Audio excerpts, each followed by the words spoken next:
حروف مقطعات کیا ہیں اور قرآن مجید میں کیوں بیان ہوئے؟ روح کے سکون کا سب سے بہترین ذریعہ کیا ہے اور کافروں کی صفات کیا ہیں؟ آئیے جانتے ہیں ان سوالوں کے جوابات کے بارے میں ہمارے آج کے اس ایپیسوڈ میں۔ بسم اللہ الرحمن الرحیم۔ ناظرین کرام سلام علیکم۔ سبیل قرآن کے اس تفسیری پروگرام میں ایک بار پھر آپ کا خیر مقدم کرتے ہیں۔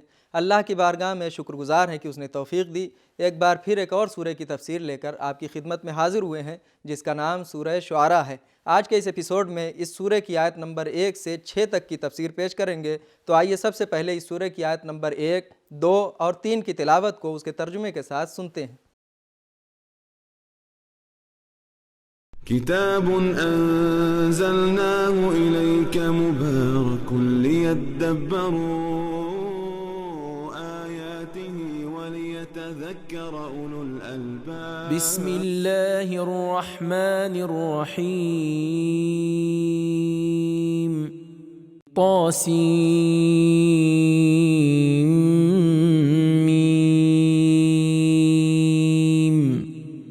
تلك آیات الكتاب المبین لعلك باخع نفسك ألا يكونوا مؤمنين۔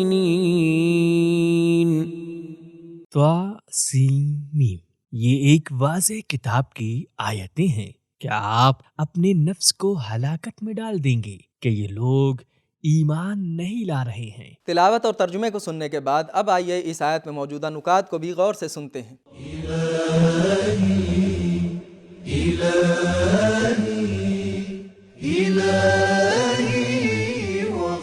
حروف مقطعہ کے بارے میں علماء نے بہت سی تفسیریں بیان کی ہیں، اور شاید ان میں سب سے بہتر تفسیر یہ ہے کہ اللہ نے بعض سوروں یعنی 29 سوروں کی ابتدا میں ان حروف کو ذکر کر کے اس بات کی طرف متوجہ کیا ہے کہ ہمارا ہمیشہ باقی رہنے والا معجزہ انہی حروف سے بنا ہے۔ اگر تم میں صلاحیت ہے تو تم بھی انہی عربی کے حروف سے قرآن کی ہم پلہ کوئی کتاب لے آؤ۔ اور سورہ شعراء کی پہلی آیت جو حروف مقطعہ کے بعد ہے یعنی کذالک یوحی، اس نظریے کی تائید کر رہی ہے۔ کلمہ باخع یعنی تباہ و برباد کرنے والا۔ نکات کو سن لینے کے بعد اب آئیے اس آیت میں موجودہ پیغامات کو بھی غور سے سنتے ہیں۔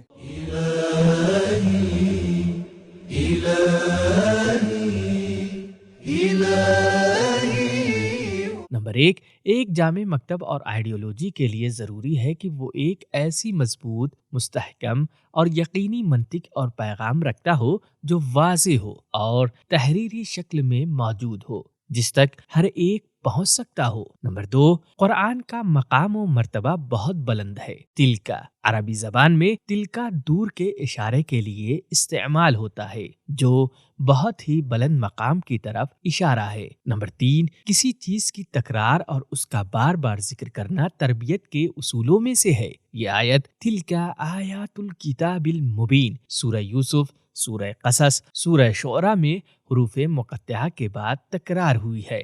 نمبر 4، کوشش اور تلاش ہر جگہ پر کارگر نہیں ہوتی ہے۔ نمبر 5، غمگین لوگوں کو تسلی دینا اور ان کی دلجوئی کرنا الہی کام ہے۔ نمبر 6، انبیاء اپنی ذمہ داریوں کو ادا کرنے کے لیے توقع اور امکان سے زیادہ کوشش کرتے تھے۔ نمبر 7، انبیاء کی ایک سب سے واضح نشانی ان کا دلسوز اور دردمند ہونا ہے۔ باخع نفسک، دردمند ہونا مکتب اور آئیڈیالوجی اور امت سے محبت کی نشانی ہے۔ نمبر 8، اگر کسی میں اثر قبول کرنے کی صلاحیت نہ ہو تو بہترین کتاب اور بہترین تربیت کرنے والے شخص کے ہوتے ہوئے بھی کوئی نتیجہ نہیں ملتا۔ اب آئیے آیت نمبر 4 کی تلاوت کو اس کے ترجمے کے ساتھ سنتے ہیں۔ ان نشأ ننزل علیہم من السماء آیة فظلت اعناقهم لها خاضعین۔ اگر ہم چاہتے تو آسمان سے ایسی آیت نازل کر دیتے کہ ان کی گردنیں خضوع کے ساتھ جھک جاتی۔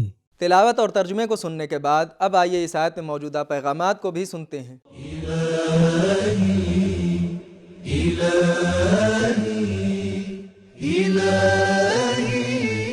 نمبر 1، اللہ کی سنت اور اس کا قانون یہ ہے کہ وہ لوگوں کو اختیار دیتا ہے اور انہیں چھوٹ دیتا ہے۔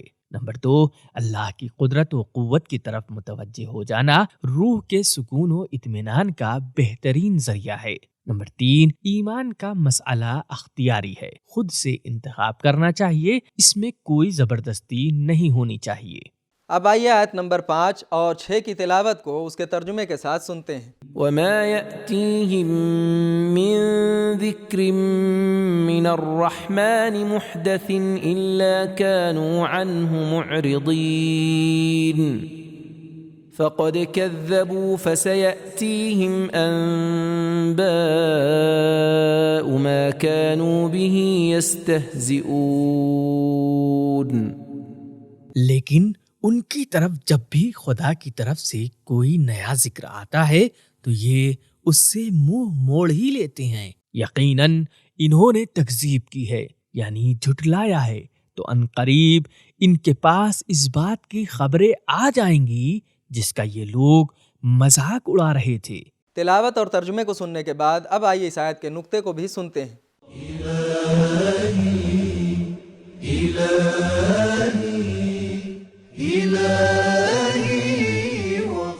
ان آیتوں میں کفار کی 3 صفتوں کو بیان کیا گیا ہے: حق سے منہ موڑنا، حق کو جھٹلانا اور اس کا مذاق اڑانا۔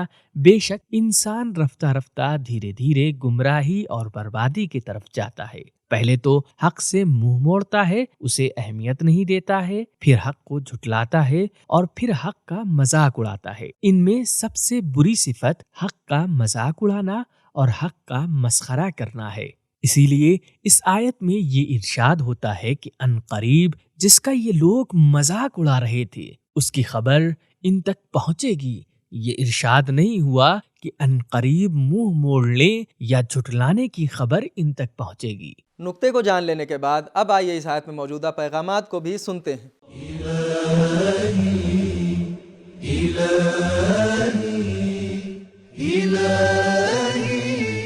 نمبر 1، قرآن دھیرے دھیرے نازل ہوا ہے۔ نمبر 2، قرآن کا بار بار یاد دلانا اور نصیحت کرنا اللہ کے ہمیشہ باقی رہنے والے لطف اور نعمت میں سے ایک ہے۔ نمبر 3، بے رحم اور پتھر دل لوگوں پر کسی بھی قسم کی نصیحت کا کوئی فائدہ نہیں۔ نمبر 4، اللہ تعالیٰ نصیحت کے ذریعے اسی طرح کسی چیز کو بار بار اور نئے نئے انداز میں ذکر کے ذریعے کافروں اور انکار کرنے والوں پر حجت کو تمام کرتا ہے۔ نمبر 5، انسان کو اپنے پرانے رسم و رواج کا اتنا عاشق اور دل بستہ نہیں ہونا چاہیے کہ وہ کسی بھی نئی بات کو سنے تو اس پر یقین نہ کر سکے، چاہے وہ بات حق ہی کیوں نہ ہو۔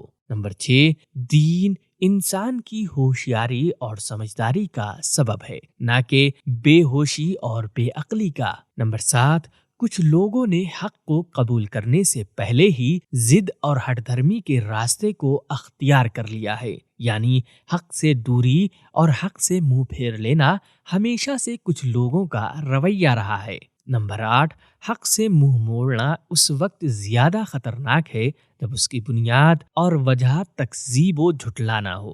نمبر 9، آئندہ آنے والے خطرے، عذاب اور سزاؤں کے بارے میں بے توجہی کرنا، اسے نظر انداز کرنا اللہ کے غضب کا رمز و راز ہے۔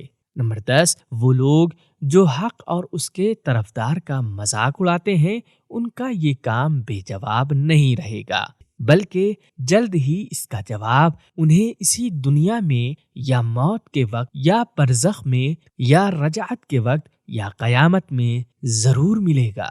تو ناظرین کرام، ہم نے یہ جانا کہ قرآن مجید کے 29 سوروں کی ابتدا میں کچھ الفاظ آتے ہیں جیسے الف لام میم، یاسین وغیرہ، جنہیں حروف مقطعات کہا جاتا ہے۔ ان کو بیان کر کے قرآن مجید میں اللہ نے ہمیں متوجہ کیا ہے کہ قرآن مجید انہی معمولی الفاظ کے ذریعے سے بنا ہے۔ اگر تمہارے اندر بھی صلاحیت ہے تو تم بھی انہی الفاظ سے ایسی کتاب لے آؤ۔ اللہ کی قدرت اور اس کی طاقت کی طرف متوجہ ہو جانا روح کے سکون کا بہترین ذریعہ ہے۔ کافر حق سے منہ موڑ لینے والا، حق کو جھٹلانے والا اور حق کا مذاق اڑانے والا ہوتا ہے۔ یہ تھے ہمارے سوالوں کے جوابات۔ ملتے ہیں اگلے ایپیسوڈ میں، تب تک کے لیے خدا حافظ۔ سبیل قرآن، قرآنی سماج کی پہچان۔